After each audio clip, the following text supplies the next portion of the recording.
Hey guys, welcome back. We're seeing some big changes in new national polls that were released this afternoon from the Morning Consult and Harris-X. Very positive signs for Joe Biden. He, of course, overperformed in the South Carolina primary, then both Buttigieg and Klobuchar stepping down and endorsing Biden. It has had a very strong positive effect on his national numbers. At least that's what these two polls are indicating. So going to go through these numbers, and coming in to Super Tuesday, Biden couldn't have asked for anything better. A lot of momentum behind his campaign after it looks like he was almost left for dead earlier on in the process when he really struggled out of the gate in Iowa and New Hampshire. He faded back significantly in the national polls, but he has been able to reclaim that ground post South Carolina. We'll see what kind of impact this has on a Super Tuesday contest tonight. If you're not already, subscribe to the YouTube channel. Going to be updating you guys periodically on everything that goes on through the Super Tuesday contest. So be looking for those videos later on this evening and into tomorrow. So starting off here with this Morning Consult poll,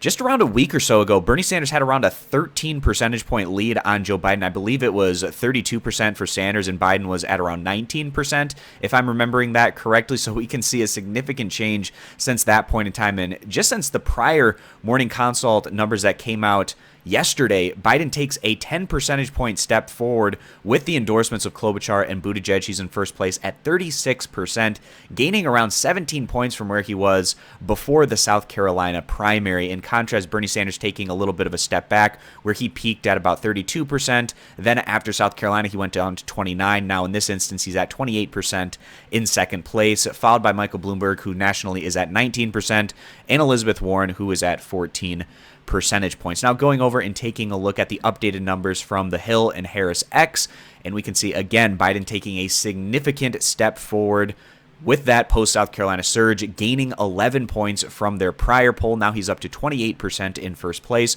where Bernie Sanders loses 5% in second place at 23%.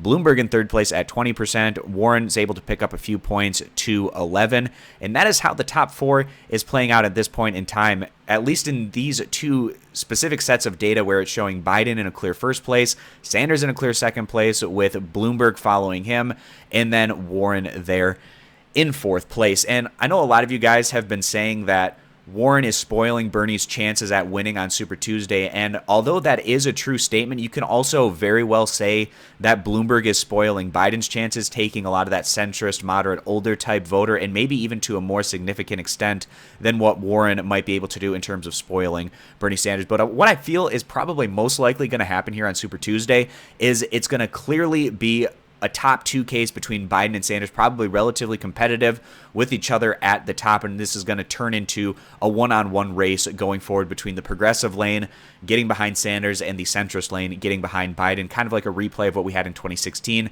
with Hillary Clinton occupying that centrist lane and Sanders occupying the progressive lane. And we'll see how this replay of what happened in 2016 does in 2020 in a Biden versus Sanders matchup. Going to be some really interesting stuff. Can't wait to get those results in tonight and update you guys on exactly what's happening in this race. So I appreciate you stopping by. Consider subscribing for more, and I hope to see you guys back here for my next video.